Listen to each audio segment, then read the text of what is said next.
აქტივისტი თათია მექვაბიშვილი პარლამენტთან დააკავეს, ის 2 დღეს იზოლატორში გაატარებს. მის საქმეზე გადაწყვეტილება რეჟიმის მსახურმა ერთ-ერთმა მოსამართლემ თორნიკე კაპანაძემ მიიღო.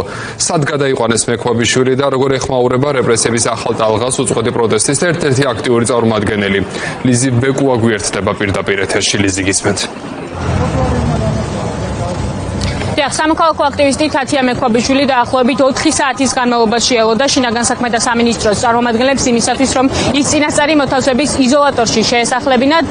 თათია მექვაბიშვილი არ ესწრებოდა მის სასამართლოს ხდომას, სადაც თორნიკე კაპანაძე მას ტროტუარზე დგომის გამო 17 დეკემბერს ტროტუარზე დგომის გამო რუსთაველის გამზირზე ორდგანი ადმინისტრაციული პატიმრობა შეუფარდა. ამ ყველაფრის შემდეგ თათია მექვაბიშვილი წავიდა ზუსტად იმ ადგილას რუსთაველის გამზირზე, სადაც მას დგომას ედავებოდნენ და 4 საათის განმავლობაში იმყოფებოდა იქ რუსთაველის გამზირიდან. არაერთხელ დარეკა შინაგან საქმეთა სამინისტროს წარმომადგენლებთან 112-შიც, რომ ის წესით უნდა შეესახლებინა წინასწარი მოთავსების იზოლატორში, თუმცა აქტივისტის დაკავება მოხდა მხოლოდ მას შემდეგ, რაც ის პირადად მივიდა შინაგან საქმეთა სამინისტროს წარმომადგენლებთან და უთხრა, რომ 4 საათის განმავლობაში მათ უცდიდა. თათია მექვაბიშვილმა ფორმულასთან ისაუბრა დაკავებამდე, ის აღნიშნავს, რომ ამ ყველაფრის მოუდინი ჰქონდა. თორნიკე კაპანაძის ეს გადაწყვეტილება მისთვის გასაკვირი არ ყოფილა და ბრძოლას განაგრძობს მას შემდეგ, რაც წინასწარი მოთავსების იზოლატორს დატოვებს.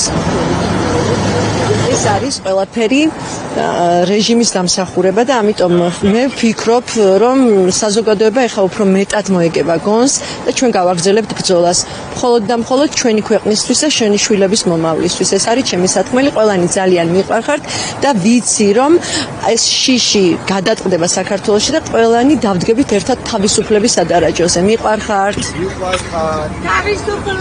თავისუფლება რეჟიმის წევრებს. თავისუფლება საქართველოს.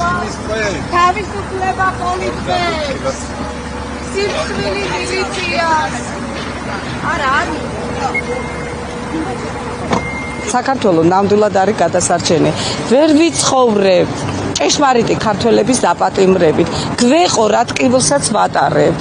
ეს არის 26 მაისის მომტანი ხალხის დახვრეტები 90-იან წლებში ზვიადი და მერაბი მათი თანამებრძოლების განადგურება და აი ამ ეპოქაში ახალგაზრდა გოგონების, კულტურის სახის წარმომადგენლების, ექიმების თათა არის ერის კულტურა. როგორ შეიძლება რომ ასეთა საოცარ ქართველობას შენ ადგე და შენმა უწიგნურმა ძალამ განაჩენი გამოუტანოს და გისესობში გამწეს. მთელი დღის განმავლობაში იმართებოდა თბილისის საქალაქო სასამართლოში სამოქალაქო აქტივისტების უწყვეტი პროტესტის მონაწილეების და ასევე ჟურნალისტების პროცესებიც. თორნიკე კაპანაძე უძღვებოდა ამ პროცესებს. მან ნეტგაზეთის ჟურნალისტ მარიამ ძიძარიას საქმის წარმოება შეუწყვეტა. გზის სავალ ნაწილზე დგომას ედავებოდნენ ჟურნალისტ და ყველა უფლებადამცველი და სამოქალაქო აქტივისტი აღნიშნავს იმას, რომ ეს საქმეები არის სრულიად აბსურდული და მხოლოდ ემსახურება იმას, რომ მოქალაქეები დააშინონ.